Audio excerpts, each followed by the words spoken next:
El día que enterraron a Clara, mi hermana mayor, fue también el día que todo cambió. Yo tenía 19 años y un corazón lleno de preguntas que nadie en casa quería contestar. La gente lloraba en la iglesia del pueblo, pero no por lo que realmente dolía. Nadie hablaba de por qué Clara se había distanciado de todos durante el último año. Ni mi madre, que apenas miraba al ataúd, ni mi padre, que no había soltado una palabra desde que recibió la llamada del hospital. Y entonces la vi. Estaba al fondo del cementerio, alejada del resto, con la mirada fija en la tumba, como si todavía esperara verla salir de allí. No llevaba flores, solo lágrimas. No conocía su nombre, pero algo en su forma de estar, firme, rota, me hizo detener el paso. Después del entierro la vi otra vez, sola, sentada en el banco frente a la entrada del cementerio, con la cabeza entre las manos. Y aunque no sabía nada de ella, algo me empujó a acercarme. ¿La conocías?, pregunté. Ella levantó la vista sorprendida. Asintió tragando saliva con esfuerzo. Mucho, dijo. Hubo un silencio espeso, el tipo de silencio que pesa más que las palabras. ¿Eras su amiga?, insistí. Ella vaciló. Después, como si ya no tuviera nada que perder, lo dijo. Éramos pareja. Me quedé paralizada, no por rechazo, sino por la certeza de que todo encajaba. Las ausencias de Clara, las discusiones con mamá, la forma en que dejó de contarnos su vida. Esta mujer, de unos 23, no mentía. No podía fingir ese dolor. ¿Cómo te llamas?, pregunté, aunque ya no era una pregunta casual. Irene. Desde ese instante, algo en mí despertó. Algo que llevaba años enterrado bajo culpa, dudas y miedo. Recuerdos sueltos volvieron. La vez que una profesora me dijo que era demasiado cercana a una amiga del colegio. La conversación incómoda con mi madre sobre esas modas modernas. El frío que sentí cuando supe que no podía hablar de lo que realmente sentía, sin destruir lo poco que tenía. Pero ahora, la que había amado de verdad a mi hermana estaba allí, sentada frente a mí, llorando sola, como si su dolor fuera menos válido por no tener un papel que lo reconociera. Durante los días siguientes, no pude dejar de pensar en ella. Cada vez que intentaba estudiar, imaginaba su voz diciéndole a Clara cosas que yo nunca escucharía. Cada vez que miraba una foto de mi hermana, sentía que me había perdido una versión suya que solo Irene conocía. El sábado la busqué. No sabía por qué, ni para qué. Solo sabía que tenía que verla otra vez. La encontré en el mirador que da al valle, ese lugar que Clara adoraba. Estaba sentada con los ojos cerrados, respirando como si le doliera estar viva. Me acerqué sin saber qué decir. No vine a hacerte daño, dije al fin. Ella me miró, sorprendida. Tú eres Lucía, ¿verdad? Asentí. No tengo a nadie con quien hablar de ella, murmuró. Nadie que quiera escuchar lo que fue realmente nuestra historia. Me senté a su lado.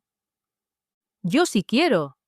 Y así empezó, con silencios, con pausas, con verdades que no cabían en nuestras casas ni en nuestras familias. Cada vez que hablaba de Clara, yo veía más claramente quién era yo. Y aunque me aterraba, también me hacía sentir menos sola. Lo que no sabía entonces era que al intentar entender a mi hermana, estaba a punto de enamorarme de la única persona que había sabido quererla como merecía. Y eso, en un pueblo como el mío, no se perdona. Las primeras veces que nos vimos después del entierro fueron breves. Una charla en el mirador, un paseo por la ribera del río, una conversación por mensajes que a veces duraba hasta la madrugada. Pero algo crecía entre nosotras. No era solo la necesidad de hablar de Clara, era algo que no quería nombrar, por miedo a que se volviera real. Una tarde, Irene me pidió que la acompañara a la antigua casa de Clara. Habían vivido juntas allí durante un año, en secreto. Yo nunca lo supe, mis padres tampoco. Nadie en el pueblo quiso ver más allá de lo evidente. Cuando entramos, el silencio del lugar me golpeó más fuerte que cualquier palabra. Las paredes parecían retener aún los restos de una vida compartida. Fotografías escondidas, notas escritas a mano, libros con dedicatorias que hablaban de amor sin decirlo abiertamente. ¿Por qué nadie lo supo?, pregunté. «Iban a echarla de la escuela donde trabajaba», respondió Irene. «Tu madre se enteró. Le dijo que si no cortaba conmigo, la echarían de casa». Esa frase me heló por dentro, no por sorpresa, sino por reconocimiento.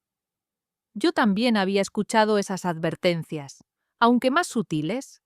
No seas rara, no te juntes con esa chica, no des motivos para que hablen. Esa noche, cuando volví a casa, sentí que la familia que creía tener ya no era mía. Mamá me preguntó dónde había estado. Le mentí, pero mi mirada me traicionó. ¿Tú sabías lo de Clara?, pregunté de golpe. El silencio duró más de lo que debería. Era una fase. Estaba confundida, dijo finalmente. ¿Confundida de qué? ¿De querer a alguien? No empieces, Lucía. Y entonces lo supe. Si algún día decía en voz alta lo que sentía, me pasaría lo mismo.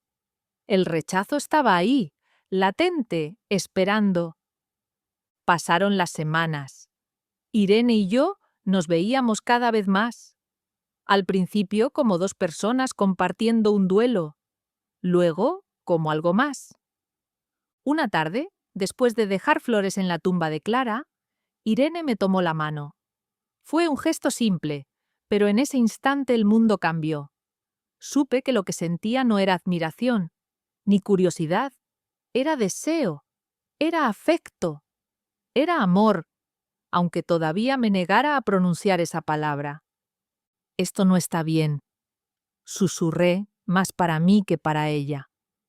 ¿Por qué?, preguntó sin soltarme. No supe qué responder. Los rumores comenzaron pronto. Una vecina nos vio salir juntas del cine en Granada. Otra nos reconoció en una cafetería. Una semana después, el director del instituto me llamó a su despacho. Dijo que estaba preocupado por mi conducta. Mi madre encontró una carta de Irene entre mis cosas. No gritó, no lloró, solo me miró como si ya no me reconociera. «Te estás echando a perder», dijo con la voz más fría que le había escuchado jamás. Esa noche me encerré en mi cuarto y no salí hasta el día siguiente. No sabía cómo se llegaba hasta este punto, cómo algo tan limpio, tan verdadero, podía ser visto como algo sucio. ¿Cómo podían odiar algo que ni siquiera entendían? Irene me escribió al día siguiente: «No puedo obligarte a nada». Pero no quiero volver a esconderme. La entendía, pero también entendía que si daba un paso más, no habría vuelta atrás. Y aún así, lo di. Nos besamos por primera vez en el mismo banco del cementerio donde la conocí. Y ese beso fue tan real, tan necesario, que por un momento olvidé el miedo. Solo que en mi pueblo nada permanece oculto por mucho tiempo. No pasó ni una semana desde nuestro primer beso cuando todo se desmoronó. Una foto, solo una. Alguien nos vio en el cementerio, nosotras solas. Mi mano en su mejilla, sus labios a un segundo de los míos.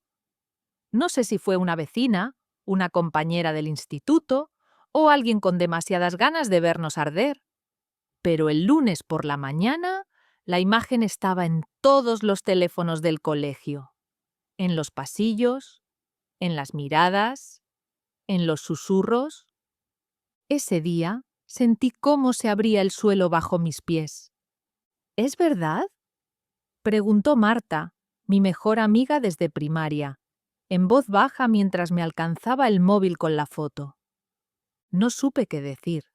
La negación se asomó a mi boca como un reflejo, pero no salió. ¿Estás con ella?, insistió. Irene, ese nombre dicho con asco. Sentí rabia, vergüenza, miedo. Y entonces, como una cobarde, mentí. «Number es una amiga de mi hermana». Me estaba consolando. Alguien sacó la foto en el peor momento. Marta asintió, aunque sus ojos decían que no me creía del todo. No importaba. Ya había decidido el rumbo. Uno que me alejaba de Irene, aunque cada paso doliera más que el anterior. Esa tarde, Irene me esperó fuera del instituto. Me sonrió con timidez, como si quisiera aferrarse a lo poco que quedaba. Pero yo ya estaba en modo automático. «Tenemos que hablar», le dije sin mirarla directamente. Fuimos al parque, el mismo donde Clara le había confesado por primera vez que la amaba. Irene me lo había contado una noche con ternura, pero ese lugar, que antes me parecía sagrado, ahora me pesaba como una piedra.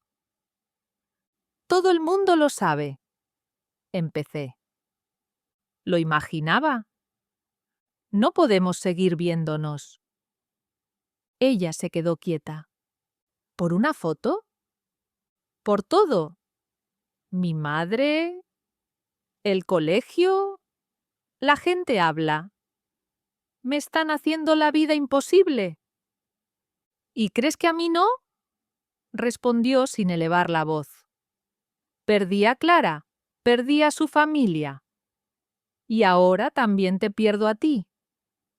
No eres tú. Mentí otra vez. Es que no siento lo mismo. Me confundí. Vi cómo sus ojos se apagaban. No lloró, no suplicó, solo asintió y se fue, sin mirar atrás. Esa noche no dormí. Me encerré en el baño y vomité la culpa que me quemaba por dentro. La culpa de haber negado lo que era, de haberla negado a ella, de haber repetido el mismo patrón que destruyó a Clara. Durante las semanas siguientes, todo fue silencio. Irene desapareció de todos lados. Cerró sus redes. Dejó de responder mensajes. Ya no estaba en el mirador, ni en la cafetería donde solía ir. Era como si nunca hubiera estado. Mi madre, satisfecha, volvió a hablarme con tono amable, como si su hija hubiera vuelto a la normalidad. Pero yo sabía que lo que había vuelto no era mi yo real. Era una versión vacía, rota. Una mañana encontré una carta en mi taquilla del instituto. Lucía, no te culpo, no del todo. Entiendo el miedo. Yo también lo tuve. Pero me duele que hayas elegido ese lado, no el de ellos, sino el del silencio. Clara me decía que eras distinta, que no repetirías la historia. Espero que algún día puedas perdonarte, no por haberme dejado, sino por haberte dejado a ti misma. Lloré en el baño hasta que sonó el timbre de la siguiente clase. El tiempo pasó sin sentido, no hablaba con nadie más allá de lo mínimo. Marta se alejó. Otros me evitaban, como si estuviera contaminada. Y yo me dejaba borrar, poco a poco. Intentaron llevarme a una psicóloga de la parroquia. Me preguntó si había estado cerca de influencias desviadas. Me habló del perdón de Dios, de la pureza del alma. Salí de allí sabiendo que si me quedaba en ese mundo iba a terminar desapareciendo por completo. Entonces hice lo único que sabía hacer, escribir. Empecé con frases sueltas, palabras rotas, cosas que no me atrevía a decir en voz alta. Poco a poco, las hojas se llenaron de confesiones, de rabia, de amor malgastado. y una noche, sin pensarlo demasiado, entregué una de esas hojas al profesor de literatura. ¿Esto es tuyo?, preguntó al día siguiente. ¿Quieres que lo publique en la revista del instituto? Asentí. No firmé con mi nombre, pero lo que decía el texto no dejaba lugar a dudas. Una chica besó a otra en un cementerio. No fue un pecado. No fue un error. Fue lo único sincero en un mundo lleno de máscaras. El artículo corrió por los pasillos como un incendio. Algunos lo celebraron, otros me señalaron. Pero esa misma tarde recibí un mensaje. Solo 3 palabras. Gracias por intentarlo. Era de un número desconocido, pero sabía que era ella. Después de que se publicara el texto en la revista del instituto, algo en mí se rompió, pero también algo empezó a sanar. Las reacciones no se hicieron esperar. Hubo quien lo aplaudió en privado. Mensajes anónimos en mi taquilla. Una compañera de curso me abrazó sin decir nada. Pero también hubo risas ahogadas, miradas de burla, frases murmuradas cuando pasaba por los pasillos. Mi madre leyó el texto. Lo sé porque lo encontré impreso en la mesa del comedor, con subrayados y signos de interrogación garabateados a los lados. Esa noche no cenamos juntas, ni la siguiente. A la semana me llamó a su habitación. ¿Tú escribiste eso? Asentí. ¿Entonces es verdad? Siempre lo fue. Ella no gritó. Solo se levantó y dijo que necesitaba rezar, como si la fe pudiera borrar quién soy. Esa fue la última vez que intenté justificarme en casa. Desde entonces, convivimos como 2 extrañas bajo el mismo techo. La directora del instituto me pidió una reunión. Quiso saber si estaba estable emocionalmente. Usó palabras suaves para disfrazar lo que realmente pensaba, que era un problema, una distracción. Me ofreció hablar con la orientadora escolar. Rechacé la oferta. Lo que necesitaba no era corrección, sino espacio para respirar.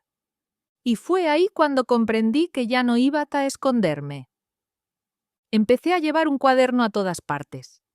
Escribía pensamientos, fragmentos de recuerdos, pedazos de conversaciones con Irene que no quería olvidar. Uno de esos textos, titulado Carta a quien no me pudo amar en público, lo publiqué en mi cuenta de redes sociales, esta vez con mi nombre. La repercusión fue inmediata. Algunos comentarios eran crueles, otros solidarios. Pero lo que más me impactó fueron los mensajes privados. Chicas que me contaban su historia. Chicos que decían sentirse menos solos. Una madre que me agradecía por dar voz a su hija. Y entonces lo entendí. Mi dolor tenía sentido si servía para abrir camino a alguien más. La noticia llegó por boca de Marta. Irene había vuelto. Estaba trabajando en una librería en el centro de Granada. No vivía más en el pueblo. No respondía mensajes, pero estaba bien. Me tomó una semana reunir el valor. El sábado siguiente fui a buscarla. La librería era pequeña. Cuando entré, ella estaba de espaldas ordenando estantes. Sentí que el cuerpo me temblaba. No sabía si acercarme o salir corriendo. Ella se giró, me vio, no sonrió, pero tampoco huyó. «Hola», dije con un hilo de voz. «Hola», respondió. Pasaron unos segundos que parecieron años. «Leí lo que escribiste», añadió. «Todo». «No espero que me perdones», susurré. «Solo quería que supieras que ya no me escondo, ni de ti, ni de mí». Irene asintió. «Yo tampoco espero que todo vuelva a ser como antes. Solo quería verte de pie, sin miedo». Nos quedamos en silencio, pero era un silencio distinto. No de culpa, sino de reconocimiento, como si ambas supiéramos que lo vivido no podía deshacerse pero sí resignificarse. Antes de irme me dijo: «Cuando estés lista, ven a verme otra vez, sin prisa». Asentí. Salí de allí con el corazón más liviano. El lunes, en la primera hora de clase, pedí permiso a la profesora. Me paré frente al grupo. No tenía discurso escrito, solo palabras que llevaban tiempo ardiendo en mi pecho. Soy Lucía y soy lesbiana. Hubo un murmullo, una carcajada aislada, pero no bajé la mirada. No estoy enferma, no estoy confundida, solo quiero vivir sin miedo. Nadie aplaudió, nadie me abrazó, pero algo cambió, en mí, en el aire, y por primera vez sentí que el silencio ya no me definía. Desde que dije en voz alta quién era, mi vida no mejoró de inmediato, pero sí se volvió más real. Hubo consecuencias, una madre que ya no me abrazaba, profesores que fingían no verme levantar la mano, compañeros que evitaban sentarse a mi lado. Pero también hubo cosas nuevas. Una chica de primero que me buscó después de clase para agradecerme. Un grupo pequeño que empezó a reunirse cada viernes para hablar de lo que nadie se atrevía a decir en casa. Un tímido, yo también, susurrado en el patio, entre clases. Mi historia no cambió el pueblo, pero me cambió a mí, y eso fue suficiente. Con Irene todo fue lento. No corrimos, no intentamos recuperar lo perdido. Empezamos de nuevo. Los domingos iba a la librería. Hablábamos de libros, de Clara, de la universidad. Caminábamos por las calles de Granada como si el mundo no estuviera mirando. Y si lo hacía, ya no importaba. Una tarde, mientras tomábamos un café, le pregunté si alguna vez pensó en marcharse del todo. «Claro», respondió, «pero ya entendí que irme de un lugar no me salva de mí. Lo que me salvó fue entender que puedo elegir con quién quedarme». No hizo falta decir más. Sabíamos que el pasado nos había dolido, pero también nos había enseñado. A final de curso, el instituto organizó una jornada cultural. Me ofrecieron leer un texto en el auditorio. Dudé. No quería exponerme otra vez, pero acepté. El día del evento le pedí a Irene que viniera. Leí un nuevo texto. No hablaba de nombres ni de historias concretas. Hablaba de amor, de miedo, de dignidad. Cuando terminé, hubo un silencio, largo, incómodo, y luego una chica en la última fila aplaudió. Después, alguien más, y otro, hasta que el auditorio entero estuvo de pie. No lloré, pero temblé. Al salir, Irene me esperaba afuera. «Te reconocí en cada palabra», dijo. «Gracias por quedarte. Gracias por volver». Y entonces, como si nada, tomé su mano, delante de todos. Mi madre no fue al acto, no me felicitó. Pero esa noche, cuando entré en casa, encontré sobre mi cama una caja. Dentro había fotografías de Clara, en la universidad, en su primer trabajo, con Irene, y una nota. «Quizá fallé contigo como fallé con ella, pero todavía estoy a tiempo de escucharte, si quieres hablar».